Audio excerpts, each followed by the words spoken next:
Le morning, les GG, tout sur les dessus de l'actu. Les grandes gueules. Parler beaucoup, manger l'argent, voyager beaucoup seulement. Mais travailler beaucoup, créer des choses, emploi des jeunes, non, non, non. Les dirigeants africains, les dirigeants sont comme ça. Les grandes gueules. Le show qui parle de vous tous les matins sur Radio Espace Guinée. Mesdames et messieurs, merci à vous qui nous rejoignez maintenant sur Espace TV jusqu'au port de 11h à la radio. Nous vous donnons rendez-vous, vous aider à mieux comprendre l'actualité évidemment. Plusieurs possibilités s'offrent à vous pour réagir en direct dans notre émission. Soit vous partez sur Twitter, hashtag EspaceGG, sinon l'autre numéro de téléphone qui s'affiche juste en bas de l'écran, le 00224 657 39 13 13.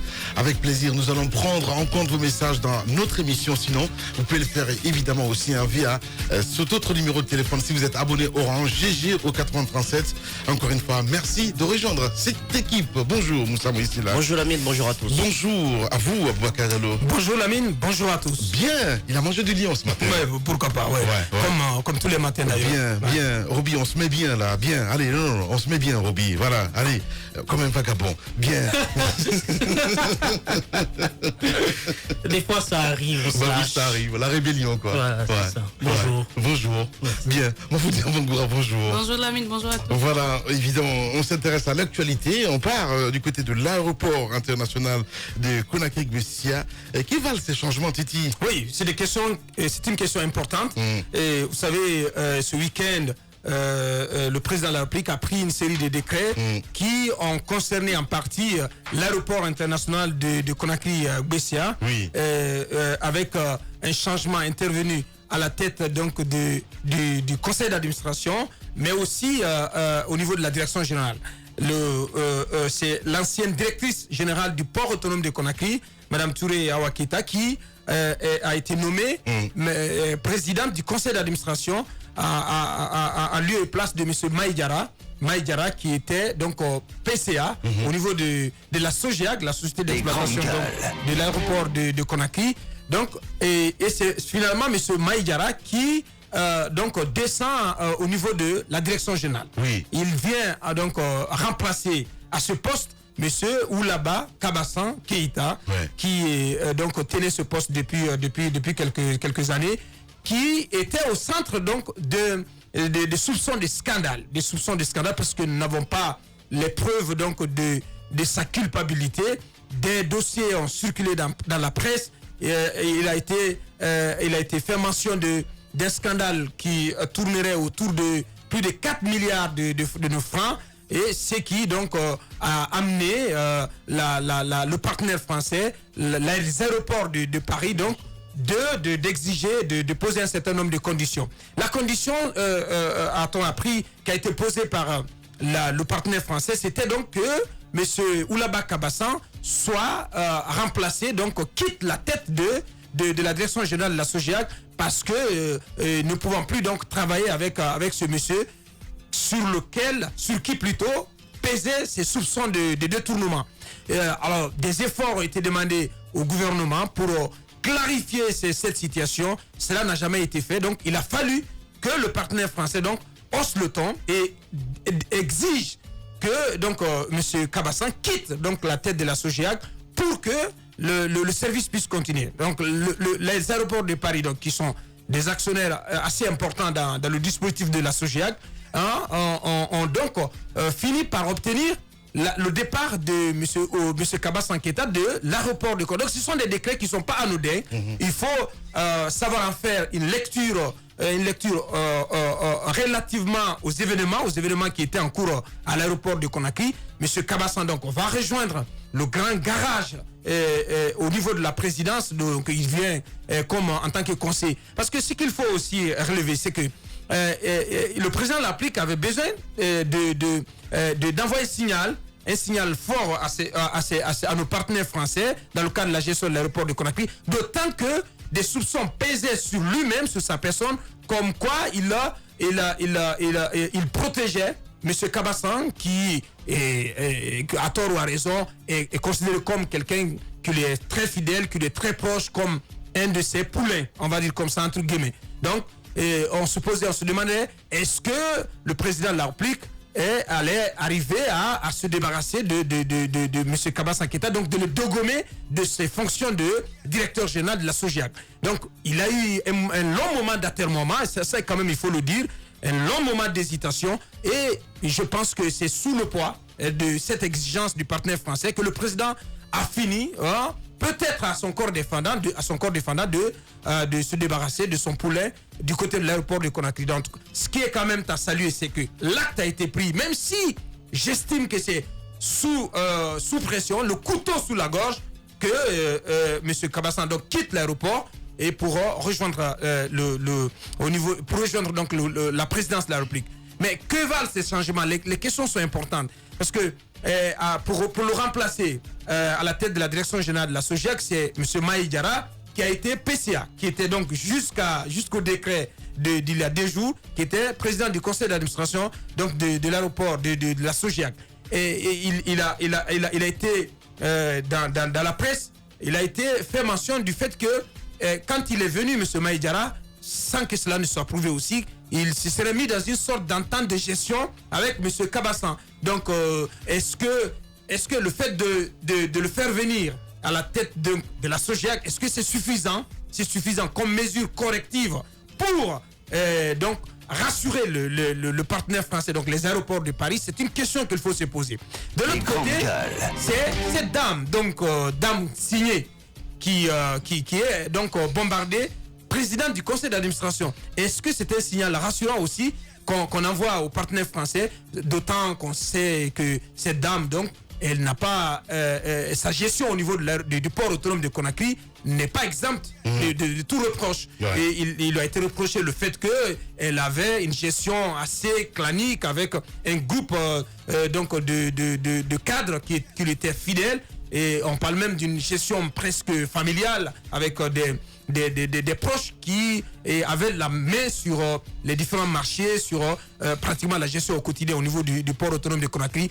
Est-ce que tout cela est rassurant? Est-ce que les partenaires français sont aujourd'hui dans un état d'esprit qui peut donc les motiver davantage, les remotiver davantage à aller de l'avant, à investir sur l'aéroport et à continuer le service au niveau de l'aéroport international de Conakry? Ce sont des questions qu'il faut se poser, d'où notre question ce matin: que valent ces changements intervenus à la faveur de ces décrets présidentiels? Je pense qu'Abakar Silla doit parler, mon cher ami. Absolument. Enfin, on n'a pas compris. On n'a pas compris pourquoi le président peut se permettre, enfin, pas peut se permettre, pourquoi il a décidé de prendre une décision pareille et de ramener 2 dames qui ont quand même été décriées au niveau de leur gestion par l'opinion publique et par les travailleurs même du port autonome de Conakry, 2 co-gestionnaires qui n'ont pas pu sortir le port de son miasme habituel et de sa maladie corruptive qui est encore en train de gangréner ce qu'on appelle l'autre république de notre pays.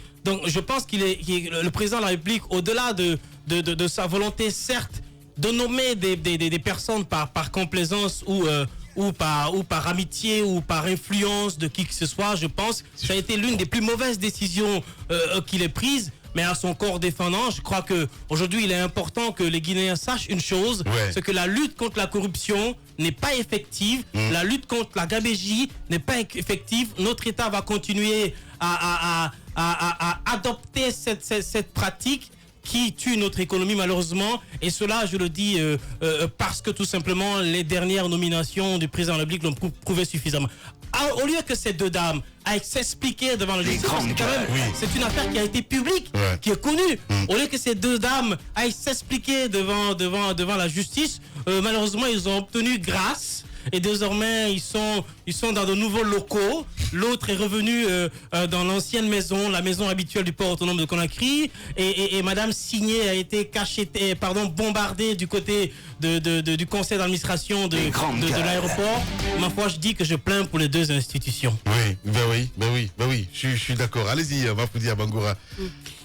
Alors, moi, la première question, je me demandais, c'est pourquoi la France demande à ne pas collaborer avec M. Kabassan, et que j'apprends c'est parce qu'il est soupçonné, voire convaincu de détournement, de mauvaise gestion aussi. En tout cas, on se rappelle ici dans ce studio même, on parlait de ces tonnes Cabassan n'était pas la bonne personne, de non, cocaïne aussi, hein. qui circulait du côté Ouais. de l'aéroport. On a parlé de pas mal de choses. Maintenant, lorsque Les cette grands demande gars. vient de la France, moi je me dis qu'on ne nous dit pas tout. Parce que souvent, quand la France œuvre comme ça, ce n'est pas pour l'intérêt de la population guinéenne, peut-être. Et cela, c'est juste un pan. Parce que ce Cabassan aussi, on l'a plusieurs fois interpellé sur pas mal de questions. Justement, les cocaïnes qui circulaient, le salon VIP qui était accordé à tout. En tout cas, tout un réseau qui se passait du côté de l'aéroport. Toujours est-il qu'après la dénonciation de la presse, peut-être que ce qu'on aurait souhaité, c'est que la justice se saisisse de tout ce qui a été révélé. Mais malheureusement, ça n'a pas été fait et ce n'est pas le premier cas. C'est un monsieur qui est resté tranquille à son poste. Aujourd'hui, il est appelé à d'autres fonctions par le chef de l'État. C'est comme quoi tout ce que la presse a eu à révéler, c'est pas quelque chose de nature qui a eu à inquiéter le pouvoir. C'est comme Bakar le dit, peut-être c'est le poulain du chef de l'État, donc il n'a pas à s'inquiéter. Pour preuve, aujourd'hui, on l'enlève pas parce que la presse a fait mention de mauvaise gestion ou de détournement ou autre. Non, on l'enlève juste parce que ça ne plaît pas aux partenaires français. C'est pourquoi moi je me dis que la raison se trouve ailleurs. La gestion qui est faite aujourd'hui du côté de l'aéroport, c'est un peu la même chose partout. Pourquoi s'étonner que ce soit cette dame qui revient là-bas? Vous remarquerez que je t'attendais au tournant. Non, écoute, moi je ne suis pas justement dans ce féminisme qui voudrait Justement, soutenir. aveugle. Non. Oui. Ce qu'on veut, ce sont des compétences. Femme ou homme, lorsque c'est compétent. Ah, parce que les deux sont compétentes Parce que les deux sont compétentes. Oui, j'ai pas dit oui, ça. mais oui, Moi, vas-y. ce que je- Oui. Les ce que grands je dis- gars. Oui. Vous n'écoutez Lamine non plus. Mais hein. si, je Vous t'écoute me très voyez, bien. mais il n'écoute Je pas. t'écoute On écoute très ce que bien, je voilà. veux dire. Oui. J'ai dit, c'est que ça, n'écoute pas. ce que nous recherchons aujourd'hui, ce sont des compétences, Oui. hommes ou femmes. Donc, ne m'attendez pas là parce que je ne vais pas soutenir ces dames. Elles ont montré, parce que ne serait-ce que Au moins. cette manière de signer et cacheter alors qu'on n'a pas eu un dossier vraiment Les que ce soit un grands homme ou une gars. femme, on ne peut pas soutenir de telles démarches. Donc, Ouais. que cette femme, on l'amène Ouais. là-bas. Moi, je reste sur ma faim, mais Ouais. c'est ce que je disais, c'est que vous remarquerez qu'aujourd'hui, ce ne sont pas des compétences qu'on choisit. Ou même lorsque des compétences sont choisies, ces compétences deviennent des médiocrités parce que justement, le système est fait de telle sorte que quand on vient quelque part, c'est soit on devient le héros de sa famille en sortant avec beaucoup d'argent ou on travaille normalement et là, vous trouvez des gens qui vont vous torpiller, Ouais. qui vont vous faire mal, vous ne pourrez rien faire. Finalement, vous sortirez de là. Donc, ce que je veux dire, c'est que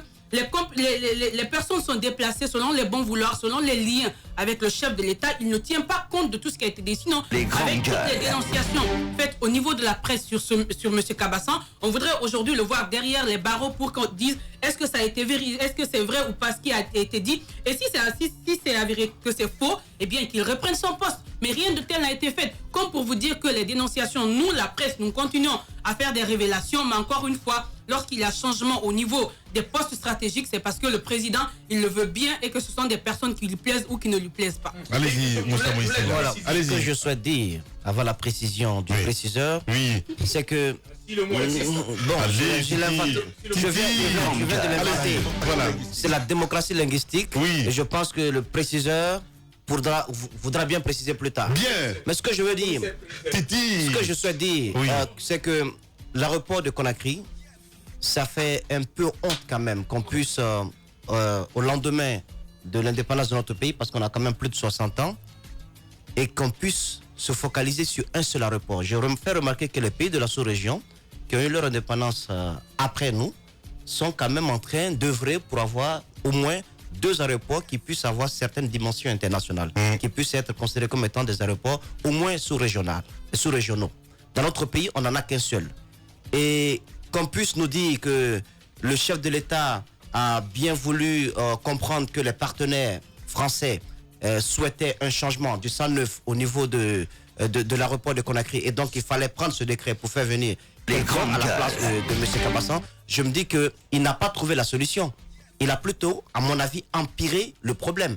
Parce que M. Cabassan qui a été soupçonné d'avoir au moins détourné 4 milliards de francs guinéens. Les partenaires français, parce qu'il y en a quand même reçu dans ce studio, un membre du conseil d'administration. Boubacar Sow est passé dans ce studio, le président à l'époque du conseil d'administration.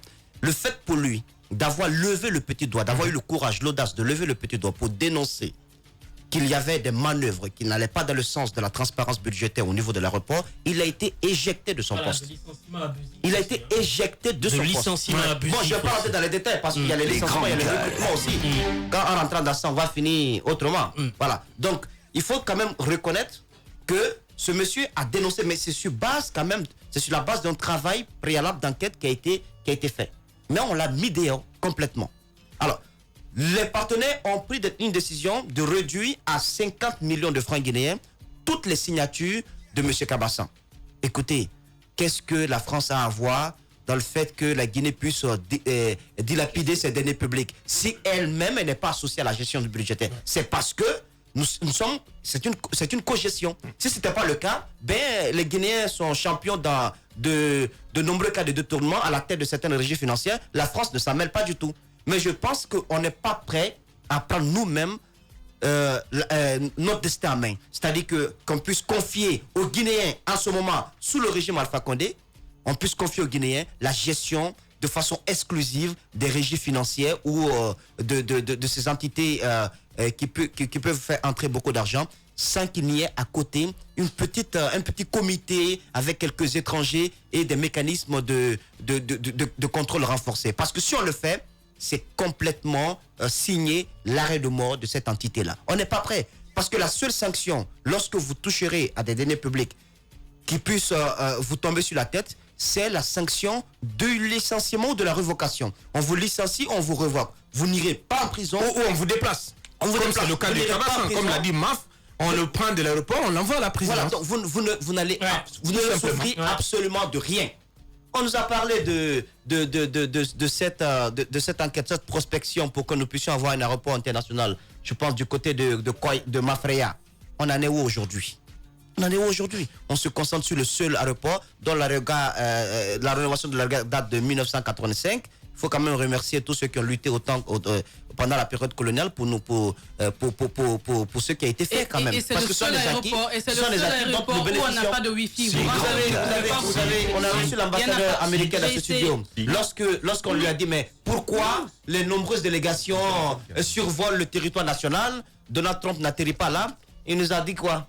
Il nous a dit, est-ce que votre aéroport peut accueillir des avions à très grande dimension, des Boeing à très grande dimension, mais il n'y a pas de place ici, messieurs les journalistes, pour pouvoir accueillir la délégation de Donald Trump. Messieurs, c'est une honte. Travaillons à développer au moins cet aéroport ou à en trouver autre, parce que cet aéroport a fait ce qu'il pouvait faire.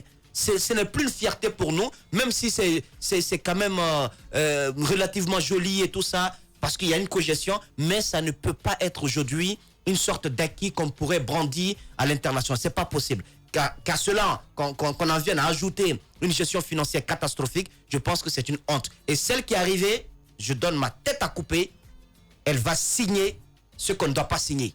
Et c'est en ce moment pire que ce que Kabassan a fait, et ça va être au détriment du peuple de Guinée. Allez-y, Thomas Zachary Milimono, bonjour. Bonjour Lamine, bonjour à tous. Mais qui a dit qu'on avait besoin de plus que ça en termes d'aéroport? Moi, c'est la question que je pose à Moussa. Vous revenez d'un voyage à l'étranger, en quelques minutes, vous avez déjà fini vos formalités, vous rentrez chez vous. C'est même pas un pays assez fréquenté, comparaison faite avec les pays d'autour de nous. Ça ne nous dérange même pas d'avoir cet aérogare là. Quand vous allez dans d'autres pays, vous allez voir les aéroports du Sénégal, vous allez voir les aéroports du Maroc, ainsi de suite. Vous les voyez comme ça. Chez nous, on dit aéroport international Conakry-Bessia au singulier depuis plusieurs années, et ça nous suffit. Et ça nous suffit. Tous les autres d'ailleurs, merci de le dire. Ailleurs les autres, ils les ont quand même baptisés. Au-delà de tout, ça vend l'image ça vend même l'histoire et la mémoire des pays. Nous, ce n'est pas notre problème. Vous allez voir qu'ailleurs, au-delà des aéroports, au-delà donc de l'infrastructure qui est assez répandue un peu partout à travers le territoire, il y a quand même une compagnie nationale qui vend l'image du pays. Nous, Guinea Airlines, j'ai vu les bureaux dernièrement en ville. Depuis plusieurs années, on attend que Guinea Airlines accepte bien de se mettre en l'air une fois. Finalement, c'est quand même ce qu'on se rappelle sur le cas Kabassan. Lui, il n'a pas pris beaucoup. Finalement, on ne sait même plus dans quel avion le président a pris la photo une fois, parce qu'on nous a présenté un aéronef avec le président dedans, et c'était l'inauguration de Guinée. Ça a beaucoup évolué après.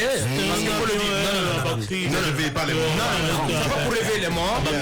Mais il faut quand même dire les choses. Parce que Guinée est en partenariat désormais avec Ethiopian Airlines, et les choses évoluent. Allez-y. Voilà, j'aimerais rapidement terminer. Kabassan, ce monsieur dont on parle, il n'a pas pris beaucoup. il n'a pris que 4 milliards.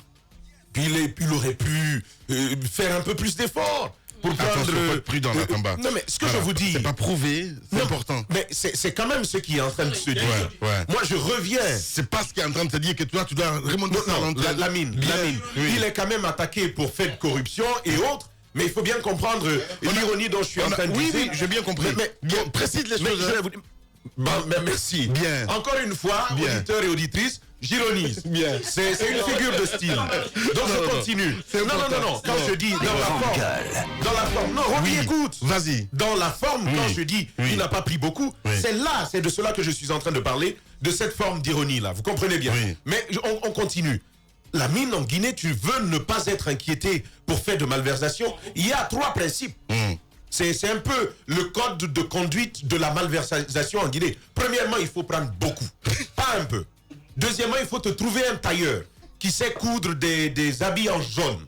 C'est-à-dire que toi, tu portes le RPG un peu partout. Troisièmement, la théorie comment ça s'appelle j'ai oublié le terme, mais vous avez tellement pris que ça se déverse un peu partout, et puis les autres prennent en bas.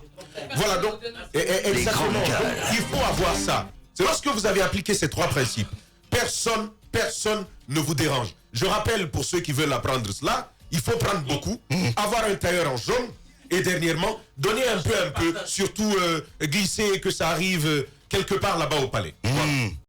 Radio Espace, les grandes gueules. Leur spécialité, c'est la démesure totale. Tant qu'ils ne changeront pas, nous ne changerons pas non plus. Les grandes gueules, à suivre tous les jours sur la radio d'opinion. Radio Espace.